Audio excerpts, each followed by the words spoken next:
Garments শ্রমিকরা লোক আসা শুরু হয়েছে, অফিসে যাইতেছে, যাওয়ার একটা দৃশ্য ভিডিও ধারণ করলাম।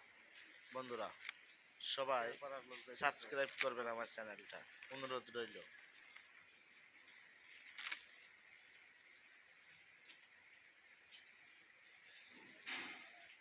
আটটা বেজেছে, সে মতো সব চলে যাচ্ছে গার্মেন্টস। এখন শুরু হবে গার্মেন্টস, জাস্ট 8টায় সবার অফিস হাজিরা থাকা লাগবে, নইলে আবার হাজিরা থাকবে না।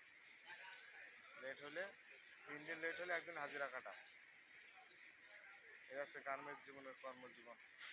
ছেলেরা এক সাইড দিয়ে আসে, এই সাইড দিয়ে ছেলেরা আসে, ছেলেদের আমি ভিডিও করলাম। এই সাইড দিয়ে ছেলেরাই আসে, ছেলেদের ভিডিও করলাম, দেখেন বন্ধুরা।